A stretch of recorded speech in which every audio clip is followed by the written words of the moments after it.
presented by Mathli Express Music।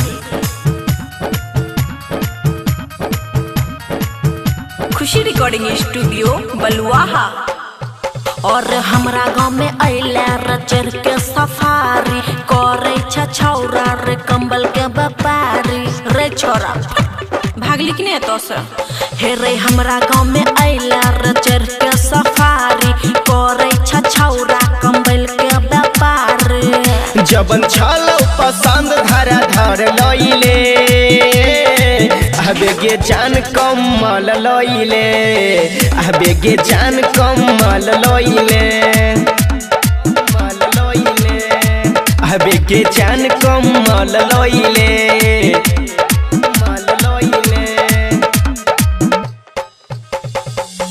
बेगे जान कमल लइले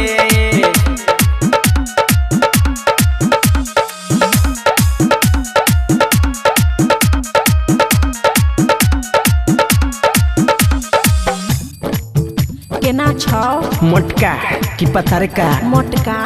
200 रुपया आ पतर का ओहो 200 रुपया कहाँ से लैली हन मोटका की पतर का मोटका दरभंगा से आ पतर का खगड़िया से गे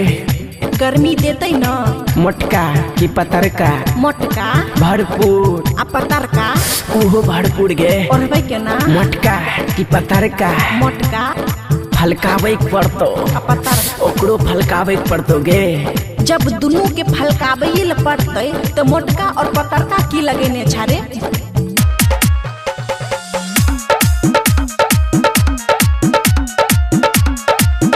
रे बेचैल आल छी बन के बेसरमी लागे छौ एकरा में तनियो नहीं गरमी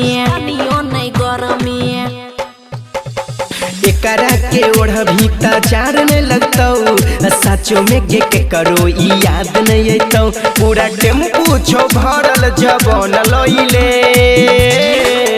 बेगे जान कमल लइले बेगे जान कमल लइले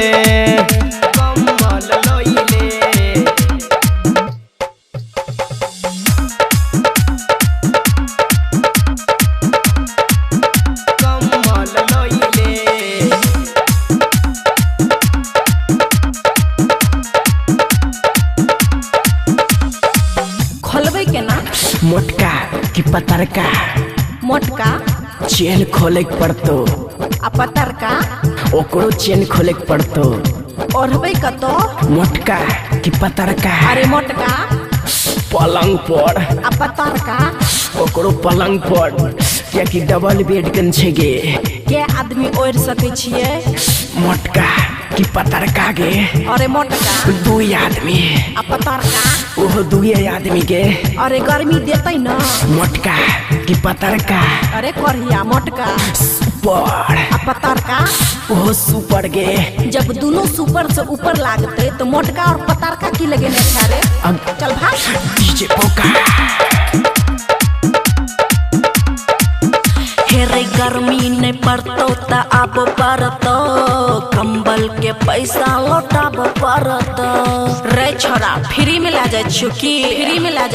हम बोहनी बनाई के हैं खुश कर दे मन रमकेश सती सकी सनम छो जान सचो कहै छी एको दर्जन लइले बेगे जान कमल लइले बेगे जान कमल लइले खुशी रिकॉर्डिंग स्टूडियो बलुआहा।